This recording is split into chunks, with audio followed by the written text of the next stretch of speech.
you lovelies. It is the Xmas X-Men Extravaganza this fine, nearly holiday.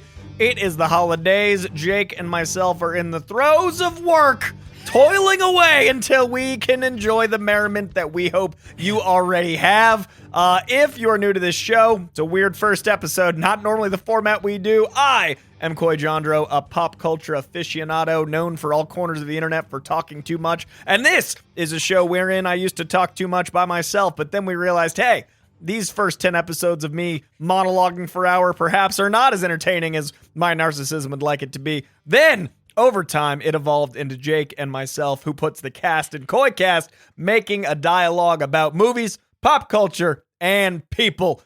This week, we're doing a game that Jake has prepared through your calls. Jake, how are you? I'm doing all right. A minute and 30 until you brought me into it. That was a pretty good intro, though. But you did say, I did cover I like a that lot. you were like, I talk a lot.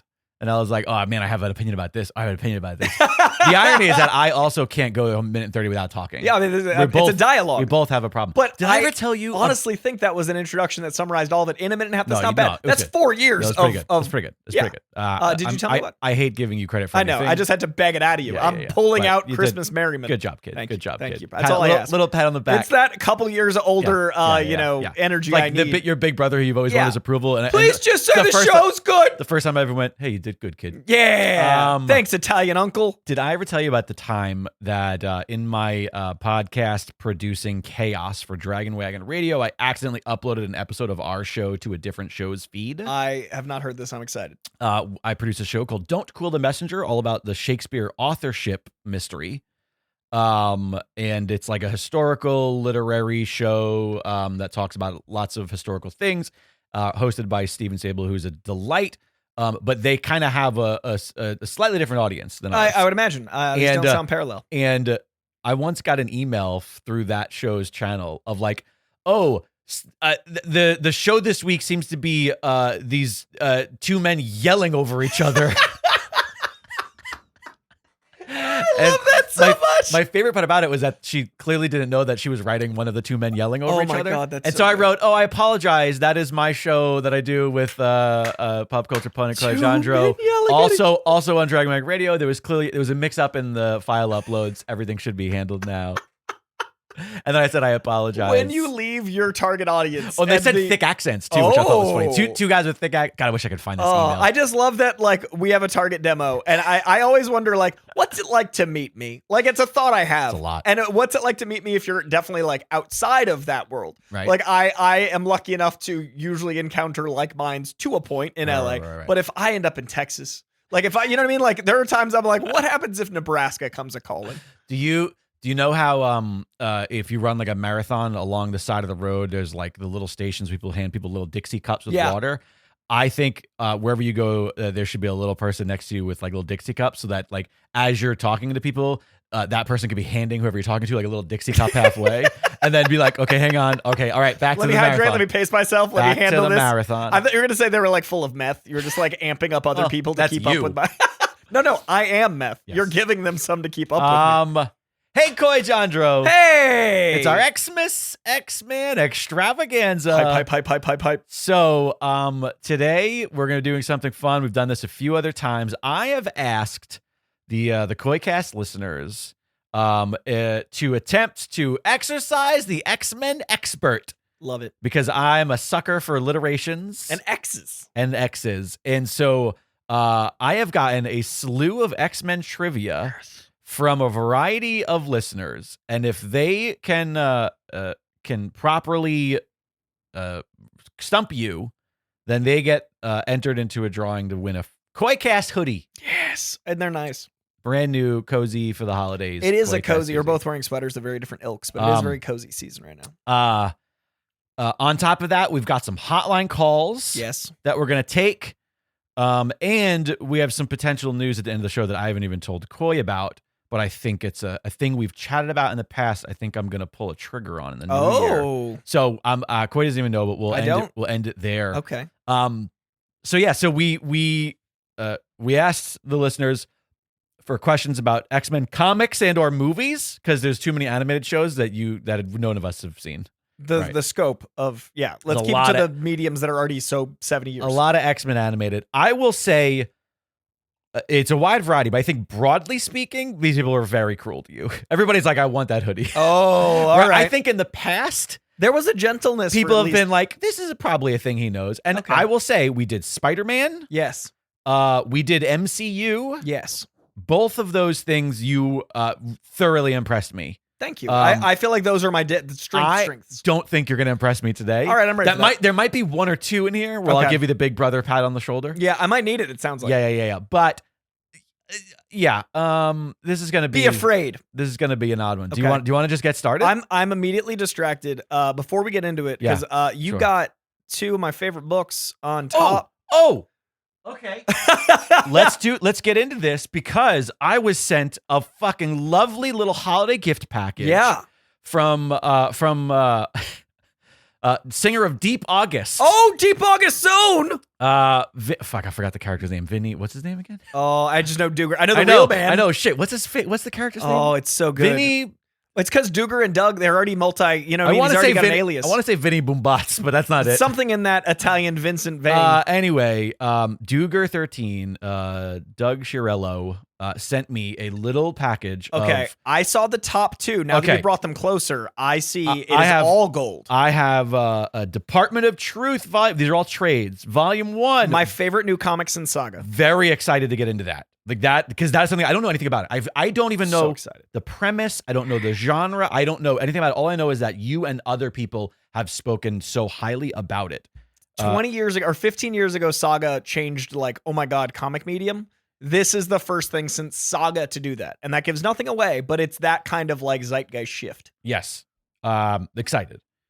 I'm glad because I was going to go pick this up this week potentially, and I don't have to because I got the brand new Ultimate Spider-Man 1 Married with Children. I would argue best Marvel comic of the last 10 years. Yeah, you've mentioned. And also I am dying for new Spidey that doesn't feel like I'm missing because I have no continuity. I'm not reading capes right now. I just haven't been reading capes for so long. About to read some great capes. And I know that he doesn't have a cape, but you get it. You know what I'm trying to say. Yeah. I'm thrilled about this. All-Star Superman I've not read. Oh, you've never read All-Star? No, because I kept confusing it with Birthright, which I've read multiple times at this point. That is probably the most essential thing you could read for the upcoming now and July. Yeah. Another thing I'm thrilled about. Oh, that makes me happy. This I own an old version of it, but when this was published, I added it to a list, and I just haven't been able to find it anywhere. Oh, I know what that is from the back. Yeah. Oh, I've never seen that edition. The special edition of the Crow. Oversized. The oversized hardcover special edition, which is the definitive author's vision of the classic graphic novel. I'm very excited about this. Doug, this is exceptional. Yeah. And what you've done here. And then Eisner Award winner, Vision Complete Collection. Okay, so Doug just pulled some of my favorite comics of all time. He just made a medley. And can I tell you, out of all the books that have been on my, God, I really want to read this list, you know how there's always one or two at the top? I feel like there are others on the list that he would have sent me that I would have been happy to get. But he fucking nailed it. He's playing the hits. Because it's the must-gets. Yes. It's not you'll also like this. These are essentials. Those are literally, I would put those amongst the top 10 books anyone should ever read in comic books. I was so excited. And some of the others you've read. This is an insane medley of what an Easter egg basket right here for Christmas. I have so much reading to do. Doug, dude, excellent work. I really need to get the flu. You know, I don't wish it upon you, but I wish the time upon you. I need to just be oh no, I'm sick. I'm just gonna do nothing. I think you should say it, but not get the flu. You'll enjoy those books more if you can focus. That said, Doug, I'm so glad we prefaced the X-Men show with that because that would have distracted me the whole time. Great. That is it's an A+. What a grade A pull set. Good Thank you so much. You are a very kind gentleman and scholar. Thanks for being such a fantastic supporter of the program and a supporter of us as people. That's I just went Deep August. It's one thing. It's one thing for someone to we recently somebody gifted us a new camera because we need we need to upgrade our cameras here in the studio. And that's great because it helps the entire network. But to send something for us personally, so thoughtful. You're the best. Thank you, man. Right. He sent me 4 vinyl for my birthday. There you go. What a mensch. Alrighty. So Deep August. Okay, let's do X-Men. Sorry, I got so distracted by a joy for you. This doesn't even affect me. I'm glad you did because I specifically left them. You set them out to do that. They were here previously, and then I moved them so that they wouldn't be in our way. Yeah. And then I realized, now I'm not going to see them. I know I'm getting older because I get nothing out of this except for I get to see how excited you are over the coming weeks of how good those are going to be for your life, and that is Christmas. Like the spirit of giving actually means something to me now. 10 years ago, I was like, what am I getting? Right. 20 years ago, I don't care what you got. Now, I can't wait to see you read those. I have a feeling that Christmas Day will be one of those in its entirety because I think Alexandra and I have decided to just have a quiet Christmas. Aw, cute. So I think we're just gonna like put on some Christmas music. Well, there's your flu without the flu. Put on some, but I mean, I want to get through all of them. You want to get through all of them? Yeah, no. But at least Christmas, healthy. Right. And I'm not gonna lie. Out of all of them, I do think on Christmas Day, I think it'll be Spidey. I think Spidey of those, also because I want All-Star Superman. Because as far as vibe, that's true. It's very and also American way. It's vibrant. But don't read Department of Truth on Christmas. Will not. For me. Okay. Boxing Day, maybe. So you want to get started? Let's talk some Xmas X-Men. Alrighty. So our first questions come from Ben Detrixhe. Love that fellow. Ben Detrixhe. Alrighty. These are multiple choice. Also, you'll notice, Coy, I have paper. I noticed. Because I realized that because of our new setup, you can just see my screen. Oh, that's hilarious. In the past, you couldn't see it. Could not. So but now, I could be like, see, is it? So I had to print these out so I feel like a proper little game show host. I like this. I like that we're starting with Ben Detrixhe. He is always the fastest to comment on stuff on my Patreon and correct me if I've missed a comic thing. All right. Ben Detrixhe has me nervous. No, I think we're mixed bag for Ben, but let's get it started. Alrighty, ready? Here we go. The final scene of Logan. Oh, Bookstore is very excited. Sound design. He's like, I love that movie. The final scene of Logan was filmed in New Mexico, but it supposedly takes place near the Canadian border in which state? These are all multiple choice. Montana, North Dakota, Idaho, or Minnesota? Where is it supposed to take place near the Canadian border? The final scene of Logan. Montana, North Dakota, Idaho, Minnesota. I'm between Montana and North Dakota. I don't think it's Minnesota. I don't think it's Idaho. I want to go. Montana feels more Wolverine. Let's go Montana. Ben Detrixhe is in the running because it's North Dakota. I narrowed it down so correctly. I had a 50-50 shot and I blew it. All right. Just because he's in doesn't mean we don't ask the other questions. No. It's part of the fun. Nicely done, Ben. At the end of Joss Whedon's astonishing X-Men, Kitty Pryde saves the world from a bullet fired from which planet? Is it Chandelar, Breakworld, Tarnax 4, or Sleaze World? Breakworld. Breakworld is the correct answer. Okay, and that's a way harder question. I'm very proud of that. Is that this? Man, do you know how some comic book pages are seared into your mind? Yeah. Is that the one where Colossus is doing something and she phases through and gets that's inside? In that run. That's that run. But it's not that. I'm trying to remember that moment. God, I need to reread those. It's so good. Cassidy. We lost Cassidy last year. He passed away. Oh no. Yeah, that artist. He was 40 something. I loved those books. Dude, those astonishings are. I also that was to me if people are Kitty Pryde fans and or Colossus fans, I always point them to that because it's I don't recall the fine details of the plot at this point. The feeling. But I just recall them loving those two together. That's one of my gateway X-Men books. When someone's like, how do I get into X-Men? Good book. X-Men Days of Future Past astonished fans with Quicksilver's slow motion scene, which was memorably set to the 1973 song Time in a Bottle by Jim Croce. I don't know how to pronounce his name. Croce? Anyways, when X-Men Apocalypse tried to recapture the magic with a similar Quicksilver slow motion scene, what 1983 single did they use to accompany it? Was it Every Breath You Take by The Police?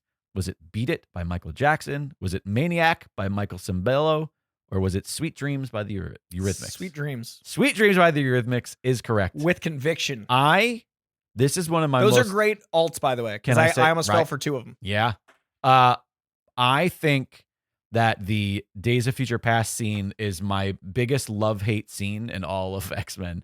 And I rewatched them fairly recently, and I was astonished at how bad some of it is. But that scene bothers me because it's undeniably cool. Sure. But if everybody else is moving at regular speed and he is moving at a hyper speed, the song he should be hearing Because it wouldn't be able to play at the rate that he would be. If they didn't do that, doesn't make sense. In universe, it would have worked because you just like accept a needle drop. But in universe, but even if that's the case, like he's only got to the first quarter, right? Like he hasn't gotten through the first 4 beats of any song. That's why it shouldn't be acknowledged in real time. It should just be cool. Tell us ahead of time. Show us a scene ahead of time where he's in his basement, speeding up all of his cassette mixing tapes, everything, speeding everything up to like 600. That's great. So that he's like, yeah, because I hear things slower. Yeah. Oh, that works. It's always bothered me. Yep, that's fine. Ben Detrixhe in the running. I did better than I feared after your preamble. Well, yeah. Well, let's see how long that lasts. Still a lot of game to play. Let's see how much confidence I have. This one comes from Marco Tunstill. Marco Tunstill. In the first X-Men movie, according to Magneto, Charles's unwillingness to what makes him weak?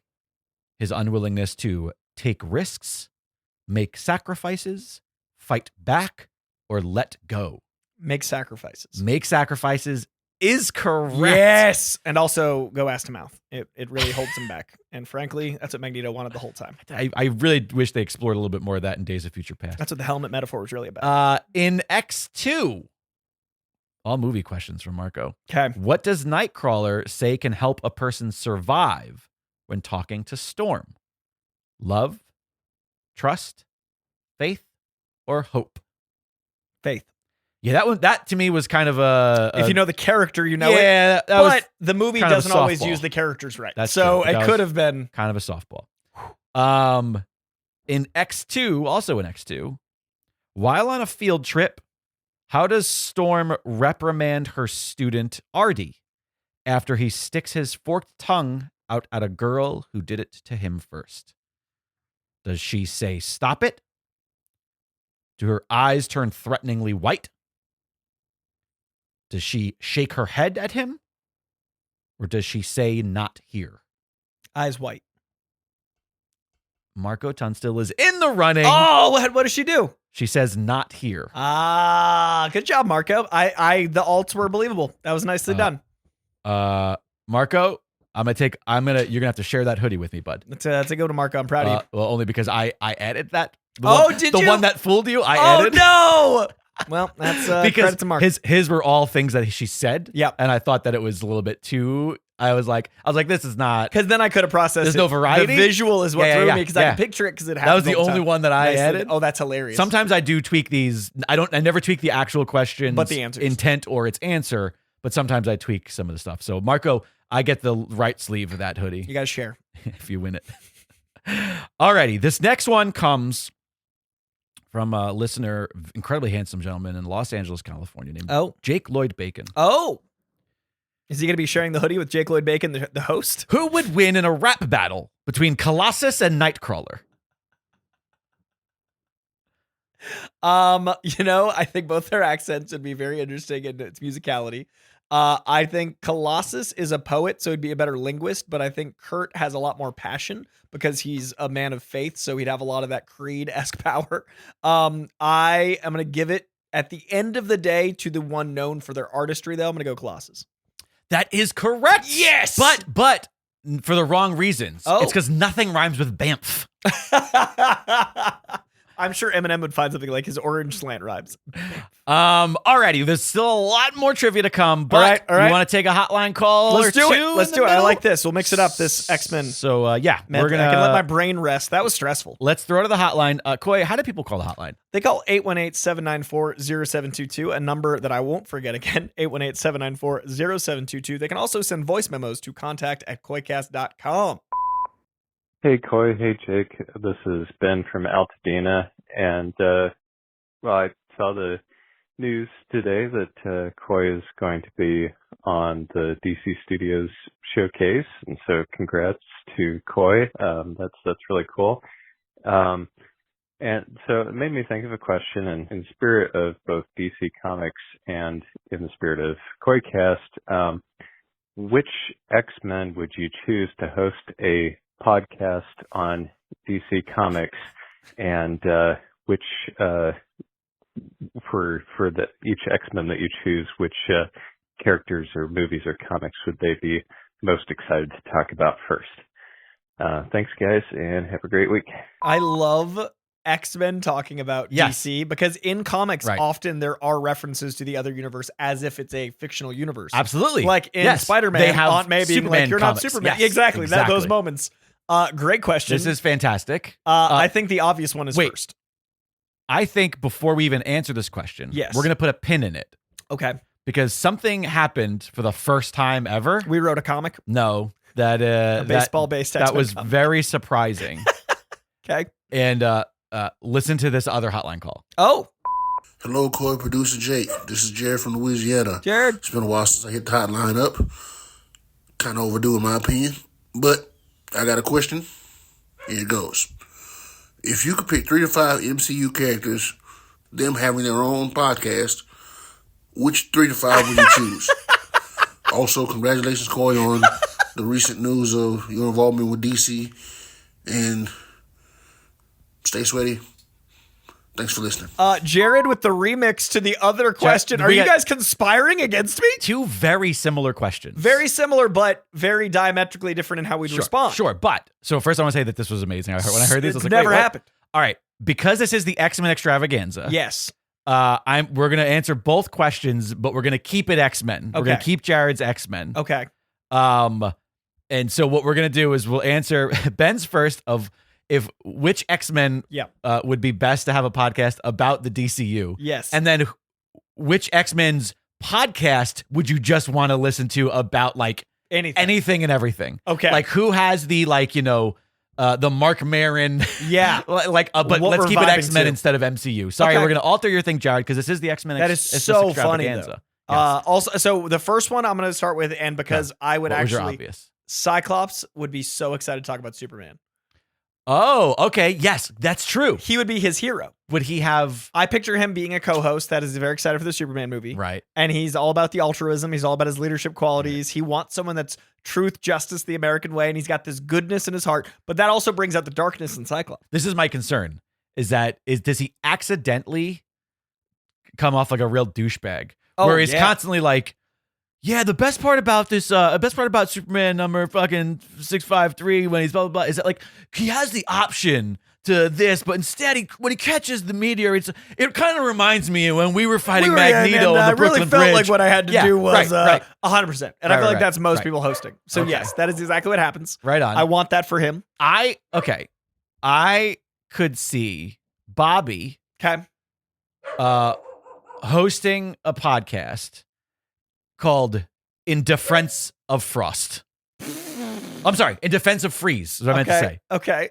Because I was like, wait, that's not his name, Mr. Frost. Yeah, and it's all about how It's Mr. like a true Freeze. crime podcast. It's like, but it's more just about how like it's like a conspiracy theory show. He's just a lover. about how like Batman doesn't understand true love. the Because life, he's never felt love. the life of Mr. Freeze. And Batman's actually the cold-hearted one. yes, not Freeze. Yeah, 100%. Love this. And everybody and all of his calls are like, "Hey, Iceman, I really think you're being biased here about the freeze part of this all. I really think it's kind of a stretch." Are you being tempturist? Is that Oh yes, all of the reviews it's all about? on Apple are like, "Oh, this guy, get woke, you're being temperaturist. Get this bigot off of my pod feed." Oh, it's so good. Speaking of, I've got another one where I think someone that would love a world of Themyscira and that would love a world of women empowerment and a bunch of goddesses leading charge. Storm, talking about Wonder Woman, would be riveting. I think Storm would be such a fan of everything that Diana does fictionally because she would identify as someone who grew up on the streets that overcame a lot. Okay, and love then it. It's a fish out of water parallel. Right. Goddess. Not a lot of people identify with so many things that Right. Diana is bringing to the table from a different perspective altogether. What's the name of the podcast? Storming the Beaches. Okay. All right. Storming the Beaches. And his beaches. Because it's Themyscira is I- not necessarily Wonder Woman based show that's coming from DC. It's about the Amazonians and their land. I thought it was just slang for bitches and she was being pithy. Oh, that's even better. Oh, I was going, I like the idea of a violently strong title for a woman. No, I respect the it. pun. Storming the what's the name of Beaches. your Cyclops one on Superman? Superman was right. Superman was right.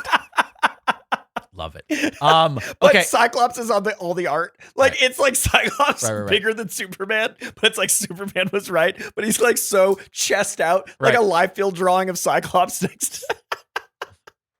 Okay. A Nightcrawler Yep.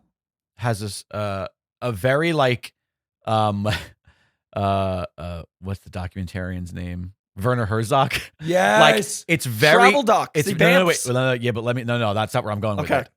it. And he strictly reviews because you said DC. Yeah. Does that cover like Dark Horse? Sure. Okay. Vertigo? It's strictly Well, not Dark Horse, but it's Vertigo. strictly like the Sandman Yes. Constantine universe. But like as biblical study. Yes. Genius. It's a theological study Yes. of the Love this. religious faith Occult. and the Zatanna, even you go into magic a little bit. Sure, a little bit, but it's all about faith. Genius. And it's called Bamf, not blasphemy. Yes. Bamf, not blasphemy. I love this. B&B. All right, so I think that's a I good got one one, for the one more. I got one more. sure, Just okay. because it's Because been we weighing have on to me. do the next one Yeah. too. Yeah, we're running at X-Men like we always do. I think it'd be really good to have someone with a really strong radio voice, someone that commands a room, someone that has a lot of presence that half the people think is right. Thanos doing commentary on Darkseid as they're Wait, so he's not similar. an X-Men. I was thinking MCU. No, this is the X-Men Xmas Extravaganza. How How many X's do I need to put in the title? For me to be not lost. Thanos talking about Darkseid. I will strike that answer from the record And call it That is Lightside. not. You son of a bitch! You got it in there right Yes. under the wire. All right, what do we got? Next section. So, all right. So now, Not talking about DC. X-Men characters who just have a podcast, What a romp. and what would it be like a general pod? Because I have one immediately that I just think would be like, it's maybe it's obvious, but it's just grizzled old Logan, right? And it's clearly like something that like Kitty set up for him, or Bob, or like somebody was like, you should have all these stories. Yes. Right? Tell your And story. so every, like, no matter what, in the middle of every story, somebody is next to him going like, talking to the mic. Cause he's like never on mic. Cause he's like, Bobby. Bobby's like, hey. Or Jubilee. Jubilee's on tech. She's the one who Jubilee's did it. running. Yeah, She's the producer. 100%. It was her idea. She's like, you gotta put out a podcast. You have so many great stories. Blah, blah, blah. Yes. And like, it's like pulling teeth to get him to tell any stories. And then every now and then she'll just bring up Cap, and then he'll open up and he'll be like, Yes. oh, all right. You know what? There was this one time. Right. We were storming But the it's just, beaches. it's just like war stories with Wolverine. But I picture an Anthony Right. Bourdain vibe. 100%. Yeah. Where because when he opens up. Yeah. Oh, that's what I'm getting at. Yes. Yes. And he takes like emails from listeners, and the emails are like versions of our hotline games where they Great. task him with like, hey, which one of your fellow X-Men would you most like to go to Coney Island and get a hot dog with? And he's always just like, stop sending me these aren't important. But he reads it all the way through first Yes. because he doesn't learn his lesson because he's 100%. just like trying. Yes. Oh, I love this. He's just like an old curmudgeon. A war of words with Wolverine. Love this. That's what it's called. A war of words with Wolverine. Okay. I got one. It's cooking, no G, cooking with, and it's he keeps making visual references, and it's frustrating for audio listeners because he's not good at this. Cooking with Pyro. And it's Pyro doing a cooking podcast. Okay. But he's always like thinking like me that he's on a YouTube show. Is it cooking or is it cooking. like grilling with fire? Like is it Like like it's specifically always fire-based Great. meals. Okay, respect. But he doesn't know he's. But a he podcast. doesn't realize the medium. And Right. like me, he always like makes visual references like, oh, about this much. And then you pour it about. And he goes like, and all you gotta do is a little, and you hear a snap, yeah. and then somebody off camera goes, they can't see that. He goes, oh, I made fire, you guys. And he also like he cooks because of his powers to the perfect temperature, but he doesn't describe how to actually do it. No. Cooking with Pyro. Cooking with pyro is really good. I like that. Literally, like now we're cooking with fire, but it's pyro Yeah. instead of now we're cooking with pyro. Yeah. Okay. All right, I got another one. I mean, X-Men universe. We're talking, right? You don't have to be okay. The show is called My Own Special Guest, and it's multiple man interviewing himself. All the things he's learned being another him. But it's just like the most Self-serving. But it's like hype. It's like Joe Rogan nowadays, where it's just like some douchebag fucking like telling himself what he wants to hear and asking himself softball questions to make himself sound profound, more intelligent. Yes. I got one last one. All right, last one. It is a Bear Grylls-esque survival podcast, and it is called The Tooth's Edge, hosted by Sabretooth. And it's Sabretooth doing documentary-style survivalism, but it's just like Bear Grylls, where there's a camera crew right off to the side. Great. So it's Sabretooth like going back to his trailer and like being all warm and cozy, but he's acting like he's surviving off the land. And it's like Tooth's Edge. And it's like now I have no choice but to eat this Komodo dragon. And then you hear him go like, okay, we'll cut that rare, right? Yeah. You guys got that? Okay. Yeah. Do you have my reservations? I got to make it to the thing by 7 o'clock. Are you wrapped? Love it. Okay. Thank you for the hotline calls. I think we still got one more in the docket for later. But it's time to continue to try to exercise the X-Men expert. The next set of questions comes from Luis Mendoza. Lewis from Houston, AOPW_figures on Instagram, AOPW_figures. I love this. Everyone was got these questions are like some of my favorites. Good guys. Included a little letter here. Here are my exact entries for this verbal exam that will hopefully execute this example on how Coy excels in his X-Men expertise. Nicely done. I have enjoyed this exhaustive exchange, and I am excited to hear the show. I appreciate anybody who commits to the bit. Bonus point for Lewis. Alrighty. In the first X-Men film, we see Eric being separated from his family as they enter a concentration camp. What year does this depict? 1942, 1944, or 1943? 1942. Wrong. Luis Mendoza is in the pot. This was a tricky one. This was tough. It's within a year. But also, what it's year 44. Is it 44? Okay. This is more of a test of history. Yeah. And your knowledge. Which I do not have. Right. I referred to GI Robot on Creature Commandos as fighting in World War I, and I've had the same historical fiction guy DMing me on every meeting. He sent me a long scathing email after I didn't respond to his DMs on multiple things. I think it was the same person who was listening to Don't Quill who was like, these two idiots with their loud accents. Alrighty, in X2, back to X2. People love this movie. What is the name of Stryker's mutant son? Is it William, Jason, or Steven? By the way, some people gave you 3 multiple choice. Some people gave you 4. I just left it whatever they gave. Jason. It is Jason, correct. Because they combined Jason from the comic books with William Stryker's son to make that Legion-ish character, Jason. Yes, they took the best of 2 characters. Okay, I was worried after that 1940. In X-Men The Last Stand, the Brotherhood of Mutants attempting to free Mystique from a mobile... The Brotherhood of Mutants attempt to free Mystique from a mobile prison. Which of the following mutants was also a prisoner? Was it Callisto? Was it Multiple Man? Or was it Pyro? Multiple Man. Yes, I thought this was the easiest one, personally. I just pictured Callisto throughout the film, so I couldn't place where she was at that moment. And that almost threw me. That was his first appearance. Yeah. And I remember being in the theater being like, oh my God, they did it! Oh, this movie's still bad, though. Yeah. That movie's great for those moments and then the sadness that follows. Alrighty. Our next set of questions come from Darth Vadad. Oh, love this man. Our other Doug. Part of the Doug duo. The Doug duo. Doug squared. Trying to come up with a rhyme. Well, because Doug Trio's a Pokemon, so Doug duo. Oh, is it? Oh, okay, never mind. We could be pop culture Pokemon people. I don't do Pokemon, but I respect. But that one's real specific. It's appropriate. Doug Trio's a little three-headed guy. Darth Vadad asks he came for the throat. Because Doug, he's an old school comic guy. And he loves the classics. The classics and the fine details. Yes, he's a smart man. That's the problem. Doug, let's both be honest. Doug, we should just hand the show. Doug should be. His voice? His host. You kidding me? Yeah. I'm trying to join Doug's Patreon. Yeah, okay. We should. The last issue of Uncanny X-Men Volume 1, in which Rachel Summers appeared before she joined Excalibur, was number 209. That was the name of the issue. Which of the villains in the issue were featured on the cover of Uncanny X-Men number 209? Was it Spiral? Was it the Hellfire Club? Or was it Nimrod? Hellfire Club. And Doug is in the running. Wrong. Oh, I was so... Is it Go ahead. What's the second No, guess? I was trying to think of where Hellfire Club, because it's in that run. I can picture the cover that is near 209. It is Nimrod is the appropriate answer. By the way, Doug did send the covers.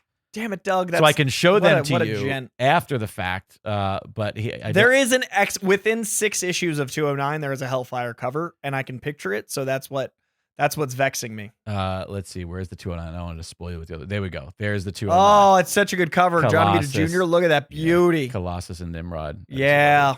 Alrighty. Stunning. Nightcrawler's sorceress girlfriend, Amanda Sefton, also worked as a flight attendant. In issue 151 of Uncanny X-Men, she's said to work for what airline?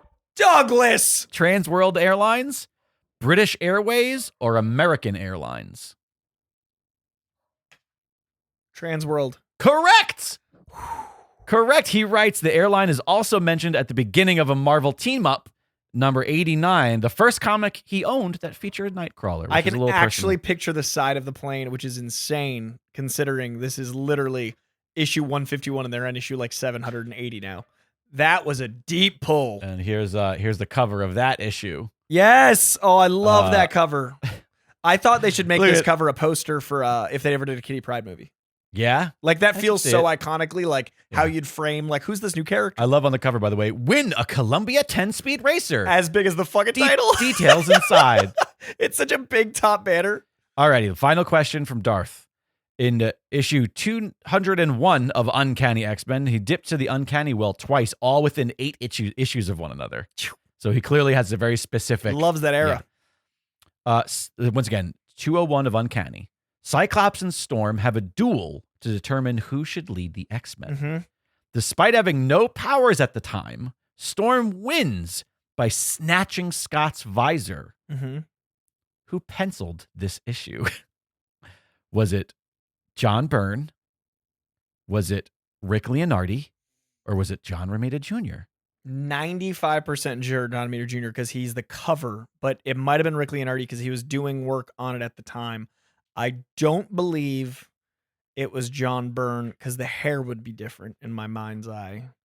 I'm going to go.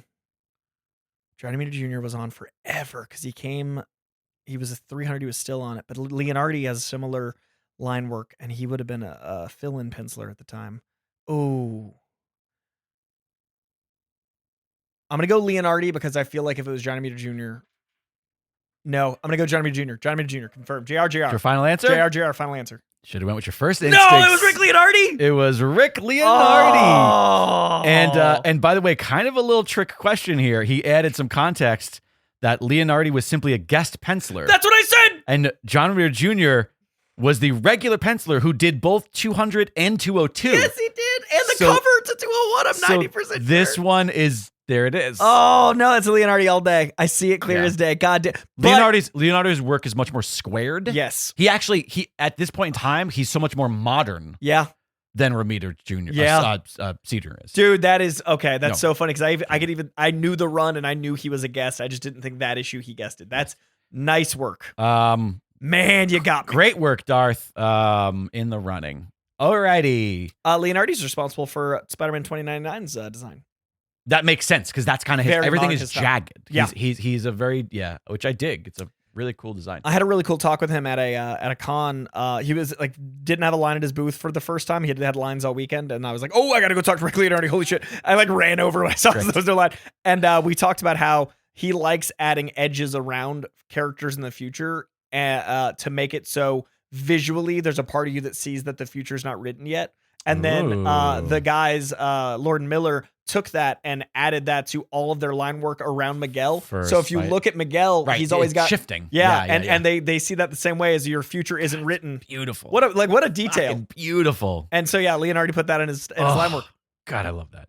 Alrighty, this next one comes from the only person more handsome than that other person, Jake Lloyd Bacon in Los Angeles, California. Okay, this question comes from Jake Lloyd Bacon. Chris Claremont intended for Sabretooth to be Wolverine's father. Despite this being retconned, the idea was the two would be perpetually at odds over which is more dominant in a somewhat Shakespearean fashion. Who would win in a legit fist fight? Coy Jandro or James Jandro? Fuck. A legit fist fight. Okay, I think I have slightly more versatile training.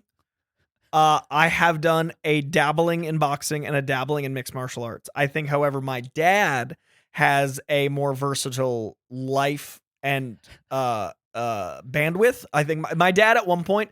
So my dad came into my mom's life when I was 2, and he was in college and working 7 part-time jobs. So my dad was raising a kid that wasn't genetically his, courting a teen mother, going to college and working 7 jobs. So I think even if I trained as much as I could, it's the Rocky thing where it's not how many like times you get like hit, it's how many times you can get hit and get back up. I don't think my dad can be stopped, so I'm gonna go with my dad. That is the correct answer, but it's actually for the wrong reason. Oh, yeah, but you did get it right. But the actual reason is that you won't shut up long enough to throw a punch. Oh, that's true. Yeah, that's true. And I'd always telegraph my punches by telling you, literally, I'm gonna hit you with the left hook. Literally, yeah. I narrate. I'm too much of a host. Yeah. He'll be like, you'll throw a punch. You'll be like, this reminds me when I was doing press for Creed. I met Michael B. Jordan, and Michael B. Jordan said, I really got fucking. Conor McGregor might be a bad person, but as a fighter, this uppercut he showed me in the SPG Iron. Wham! Done. Oh God! Alrighty, to the hotline again. Hey guys, Harold from Alabama. I've been saving a great movie. Never seen it. All-time great. 12 Angry Men. I watched it for the first time last night. Adored it. Who knew? It's a great movie. Anyway, the idea just popped into my head. I would love to, creative challenge for you both to pitch a Marvel court case like 12 Angry Men, and who would you round out the jurors as? And if you just want to scrap that idea completely, the secondary idea that came off of that ADD idea was, if you were going to take an all-time classic movie but turn it into a comic book movie, what would it be? And Harold. Okay, so we do both. I think we do both because the second one's quicker anyway. So, all right, but because he said comic book and Marvel, whatever, this is the X-Men extravaganza. We're going X-Men. All X-Men. So the fact that none of these people would make it to the jury because they would all have personal experience. 100%. We're just gonna throw that out. This is a different legal system. This is the X legal system. Come on now. Krakoa. Okay. So first we have to come up with the crime. Okay. And whether or not it happened is irrelevant to us. Judged by the jury of your peers. Okay. I think that the crime at hand is Nightcrawler is being accused by Warren of bamfing into his room at night and stealing his secret stash of candy bars. Okay. Nightcrawler denies all allegations. Naturally. And Warren has put locks on his door and believes that the only person who can get in and out is Nightcrawler. Despite the fact that there's many other people who can do that, but that's exactly. This is the thing. Nightcrawler denies the allegations, but there are some clues that one night there was like a rosary at the foot of his bed. Okay. Another night,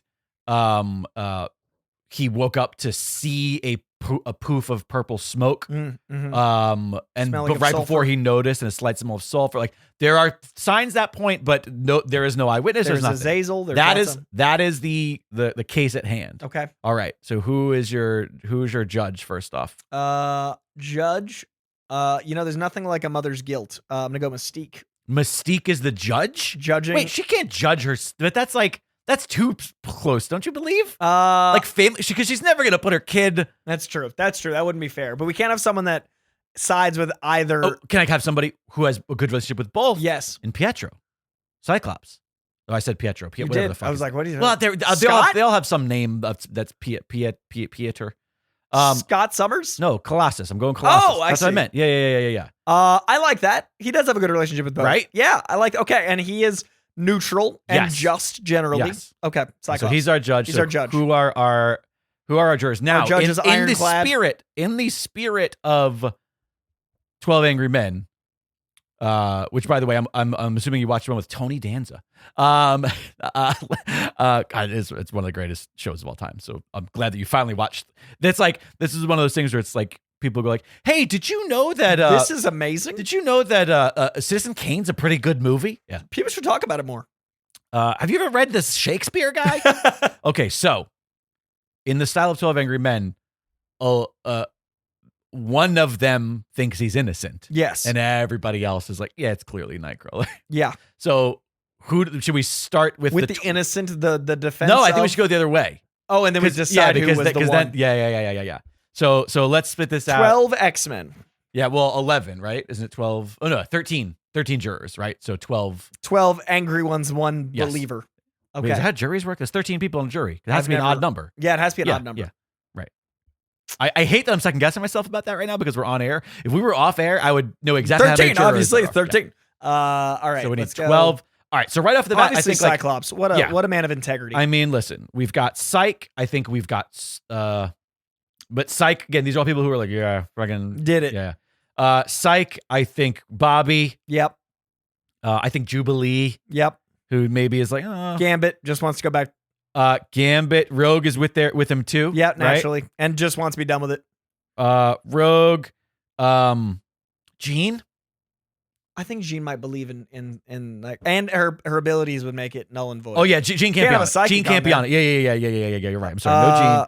So we have 1, 2, 3, 4, 5. We need I think Beast over intellectualize everything. 100% Beast, which is great because I already wrote EA for Okay, Jean, good, so I can good. just turn the J into a B and continue with Beast. 1, 2, 3, 4, 5, 6. We need 6 more. Banshee. Banshee's a great one. Havoc. I feel like Havoc could be similar to Cyclops, but a little Yeah. bit more edgy. I'm gonna go someone else that would doubt Night. We got 8. Yeah. Someone else said doubt Nightcrawler. Do we want to have any villains on there? We could throw a couple. There's some tweener villains who've fought. Yeah, sure, why not? It's X universe. Let's go. Let's go villains. Let's go make the villains? rest villains. Actually. Okay, then let's put Pyro on there. Oh, great one. Great one. I definitely feel like that's the right vibe for this. Toad. Toad. Let's do. Is Wolvie involved in this at all? I feel like Wolvie would just be No. defending his boy. He Yeah. loves that fuzzy elf. Plus, No, he'd you're be right. like, "You got to steal stuff sometimes, Right. kid." Oh yeah. He would be like, not only do I think he did, I think he was right. Yeah, exactly. Like we don't want him on the jury. Right. I'm gonna go with. Let's do Callisto, a Morlock. Ooh, that's a good one. Yeah. And then last one. Yeah, one more. It's always the last one's always hard, but I think it'd be funny to have someone that just doesn't fit at all. Emma? Omega Red. Oh, Omega Red. Yes. Omega's there and he's like, I don't understand why I have What been is your summoned." legal system? Kill them all. All right, so I have a pitch for the one. What's one you were thinking? Storm. Me too. Because she would absolutely understand stealing, and she wouldn't think he would be capable of it. She would also defend the blue elf at all times. She's gonna believe in both of them, but think that he Storm. So there you have That's it. why I didn't say Storm So second. Storm is a holdout. Storm's a and holdout. Storm has to convince Banshee, Cyclops, Havoc, Bobby, Pyro, Jubilee, Toad, Gambit, Callisto, Rogue, Omega Red, and Beast What a medley. that Nightcrawler stole the chocolate. I like that we had so many holdouts, but Storm was both our pocket. Like, and that's why I didn't call it. Yeah, because I would have had said Storm second. Hey, it's almost like the X-Men are well written. And we like these and characters. consistent. It's like we know who they are. Yeah. Okay, and so the second part of the question is if there's a classic movie that you could just turn into an X-Men movie, this is a really good one. And you're making it X-Men the episode. So Yes. pure X-Men movie. Yeah. I mean, I have a great one. I've got a few. I'm trying to write them though. Should I just throw mine? Please. Because you're gonna love and or hate this. Okay. Yeah, you do Die Hard with Logan. He can't get hurt though, so it's just him taking out like mercenary. That's pretty badass. Exactly. I'd watch that. All right, you're right. That's like what makes honestly, it work. it's literally just That's what makes it work. Logan hunting everybody in a fucking Love that. in a tower in a skyscraper. Yeah. I'd Come watch the shit out of that on. tomorrow.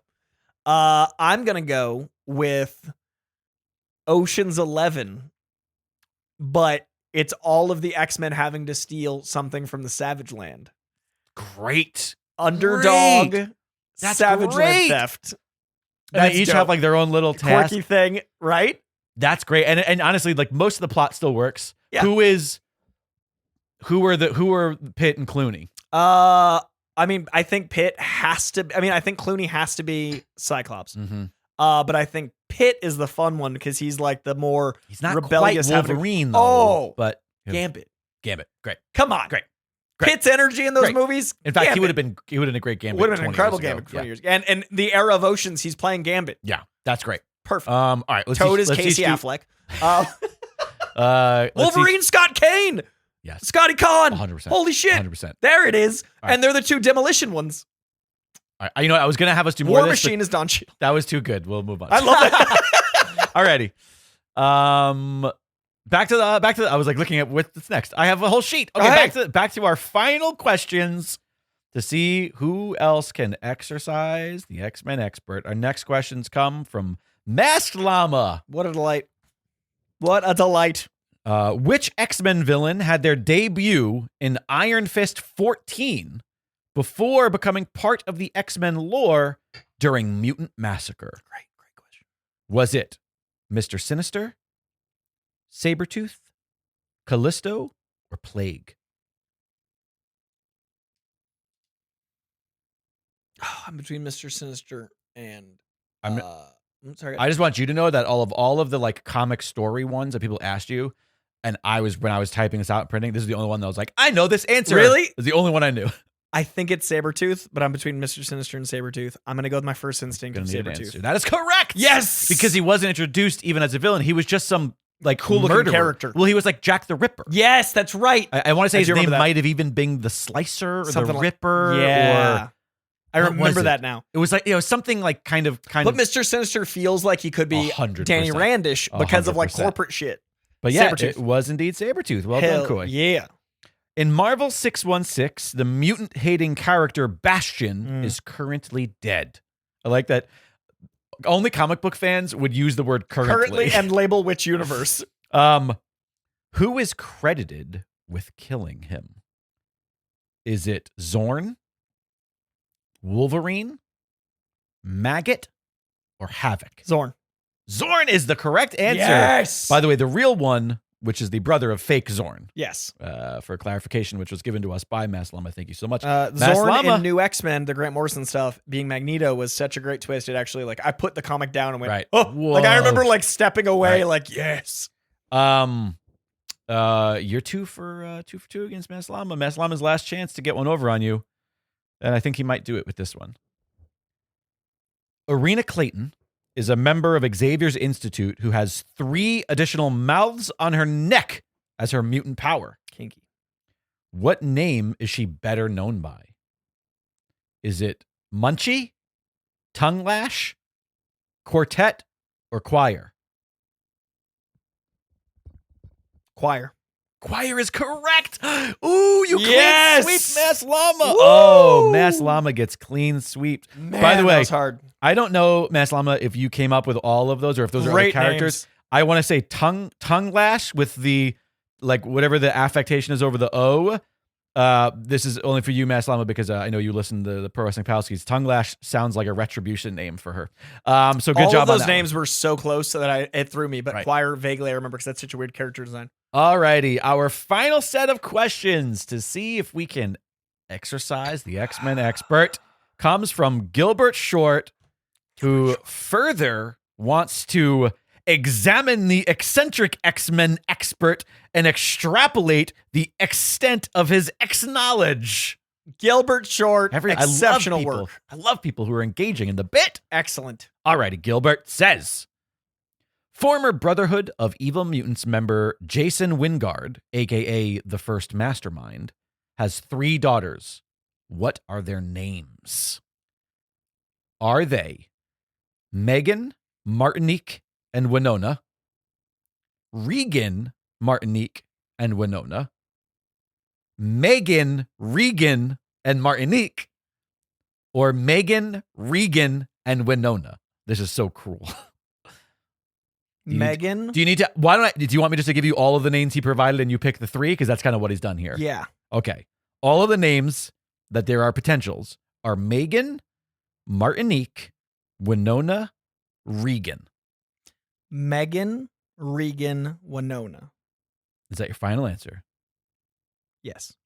Incorrect. Is it Megan Reed Martinique? Yes, it is. I was very close to saying it. Wingard Winona made me think that they might have done something there, so I pulled for it. Man, that was evil. That was just mean. Yeah, Gil came for the throat. Yeah, Gil, that was cruel. I was 50-50 though, man. I did my best. He has a bonus question just for fun. Please. Just to make up for that. Redeem me. You get nothing for this. Nobody does. We just accept entertainment. What are their code names? Once again, they're Megan, Regan, and Martinique. What are their code names? Any idea? No. Not even a guess. Jason, Mastermind, daughter, Mastermind, no, daughter. No, but you're in the right. You're in the right. Am I going the right journey? 2 of them are masterminds. Nope, I got nothing. All right, Martinique is just called Mastermind. Okay, right, and 2 essentially Mastermind 2. Yeah. Regan is a lady mastermind. And Megan ditched the mastermind gimmick and went straight with Pixie. Oh, cute. There you go. Alrighty, number 2. In parentheticals, this one's mostly for you, Jake. Not as in asking me, but as in a challenge to me. Written for me. Jake noted that he thinks bone claws are dumb. Agreed. What arguably worse characteristic is also one of Logan's canonical abilities? Laser claws, loud claws, hot claws, or cold claws? Hot claws. Hot claws is the correct answer. Not to be confused with Hot Frosty. Which, frankly, Dustin, be available a damn now fine Wolverine. He's got that Amazon. Canadian energy. Dustin's Canadian. Alrighty, He's ready. Our final question, not just from Gilbert Short, but of the quiz. Cyclops and Havoc find out they had a brother with the codename Vulcan in X-Men Deadly Genesis. Mm-hmm. What other 2 X-Men were also hinted as being the third brother before Vulcan's appearance? Gambit and Chamber, Gambit and Adam X the Extreme, or Chamber and Adam X the Extreme. He did this again where he gave multiple options and just different So the all of the options given are Gambit, Chamber, Adam X the Extreme. Which 2 of those 3? It is Gambit and Adam X the Extreme. That is correct. With conviction. Both being hinted at potentially being brothers of the Summerses. Let the record show, not a single person took me out 3 for 3. Nobody did. You held your own. That was crazy. You beat one person 3 for 3, but nobody defeated you. Sweep. That was well done. By the way, a little bonus tidbit for this one as well from Gilbert. Which of these 2 brothers was confirmed to be the 4th brother by their creator? And who was that creator? Mr. Sinister was the creator. And no, I don't. No, I think like the comic book creator. Oh, like which of the brothers that they were listed? Yes, was confirmed to be a 4th brother because we were talking about the 3rd. Yes, now, who's a 4th by their creator, and who and what creator was it? I thought it was a Gambit. I thought Claremont was going to make Gambit. Incorrect. He says there was a book recently where creator Fabian Nicieza, yeah, he spelled it out. Oh yeah, Nicieza confirmed that Adam X is half Shi'ar brother through their mother Catherine and Shi'ar Emperor Ken. Man, X-Men comics in the 90s were crazy. X-Men extravaganza. There you have it, everybody. You did great. You did good. That got me. You did good. I respect your position. That was really hard. I'm bummed you got both of my questions right. But listen, I did what I could. No, I can't. 60 years of X-Men, and I didn't get a single knockout. Like that is good job. And that was multiple mediums. Like that was a lot. I hope everybody enjoyed this. I hope it was a fun episode. Thank you to everybody who submitted questions. I love these. I think this just needs to be the holiday tradition moving forward. Yeah. It's going to get tougher and tougher to pick IPs. I say we do Batman next year because he's so Christmas tied. Sure, but that's even a bigger dearth. Oh, I will. Sure. I will request we go medium to easy because he's got so many years, and I haven't read as many titles. If we don't want to, if we step outside of comics, we could also do fast movies. Oh, that's about family. Because it's but there's supposed to be enough. It can't be like a trilogy, right? But 10 fast movies fun. And a Hobbs and Shaw. We could do that. But yeah, Batman. Obviously, Batman's so canonically Christmas. Yeah.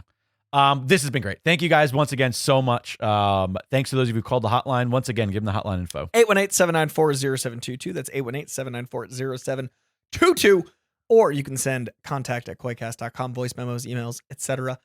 This has been an exceptional X-Men of My God, My Brain Hurts, the Koicast Show, Holiday Edition. I actually feel pressure in my head of thinking, because I was scrolling through panels. I was thinking of characters I haven't thought of in years. I remembered Choir. That was some deep cuts. I really appreciate it. I also love that we've got such a contingent of our own X-Men that are such staples of the show that I know their names when they call in, and I know the style of fuckery they're going to bring at me. But please send in more hotline calls. Let us know what you thought of this one. The Patreon will be here every week leading up, but we will be taking a slight gap. Yeah, we haven't worked out our schedule yet because we're recording this kind of in order, and so we won't have time to then tell you on air. Yes. But we're going to have some dark weeks through the holidays here, but we hope you'll continue to stick with us. Yeah. And I want to say the Patreon is the absolute best way to support the program. Please consider becoming a patron at patreon.com/Koicast. Also, we will announce the winner of this contest on our first episode of the year. Yes.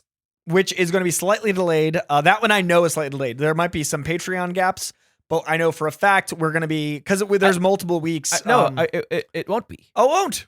I mean, unless you have changed the schedule. No, early January. You and I will be getting back together again on December 3rd. Great. To record the episode for, January 3rd, obviously. Yes. To record the episode for January 8th. This one comes out the 8th. Oh, no, you are right. We're off for 1 week. Yeah. We're taking New Year's Eve off. Yeah. But we'll be back the week after that. And then we'll be I apologize, theoretically on schedule in January. But Patreon is going to have some gaps because of just the abundance of time between now and then. Yeah, we're between Coy and I both work and travel and holidays. But once again, we appreciate there. Also, what do you say, Coy Jandro?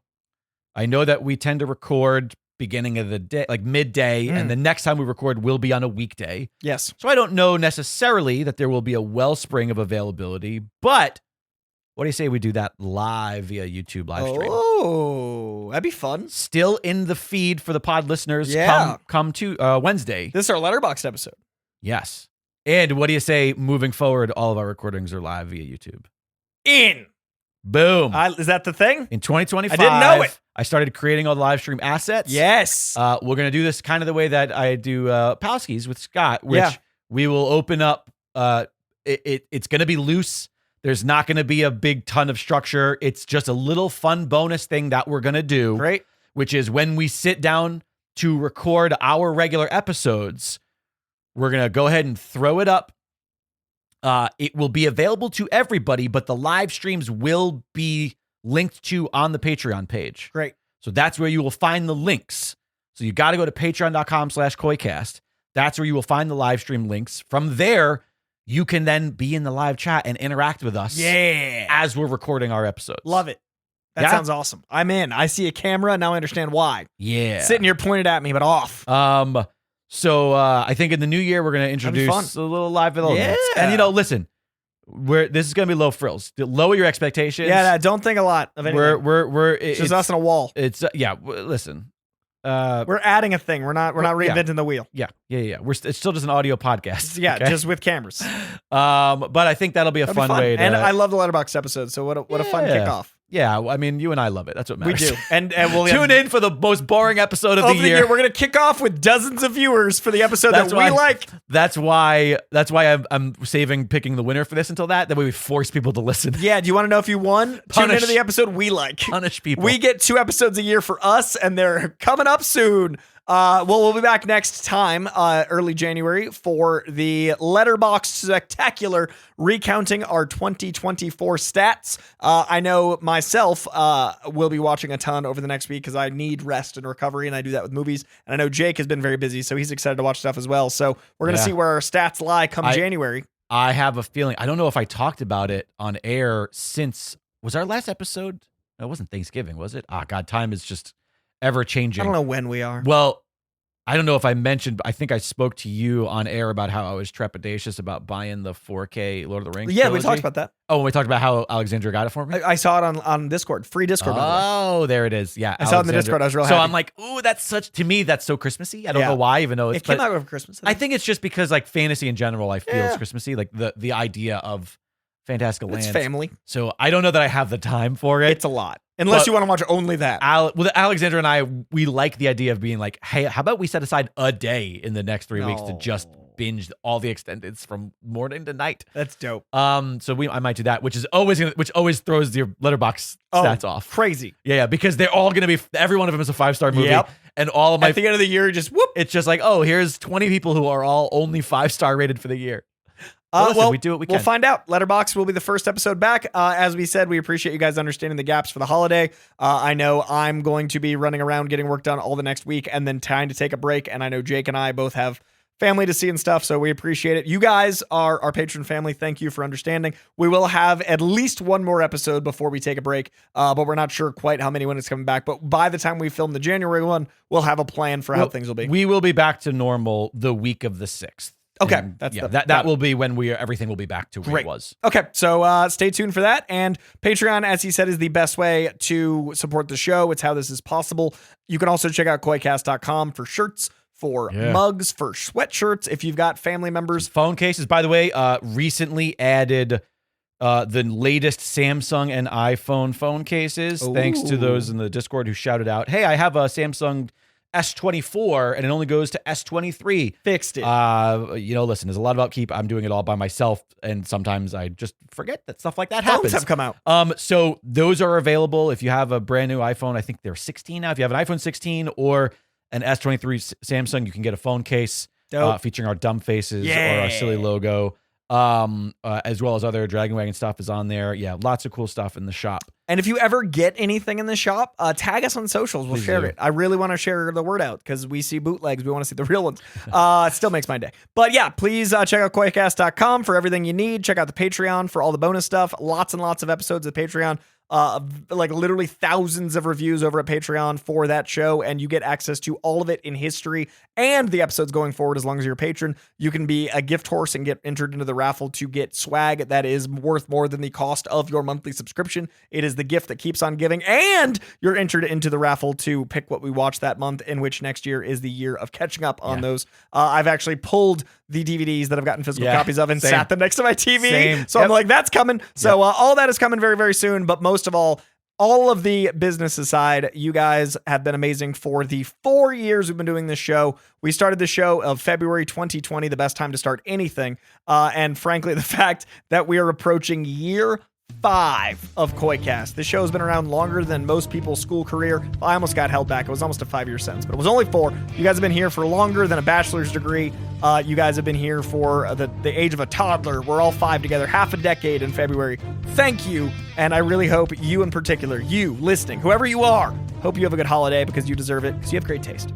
Thank you for being here. Thank you for listening. And thank you, as always, to comic books, to movies, to you lovelies, and to X-Men for existing. We'll see you soon. We'll see you in a few weeks. Bye.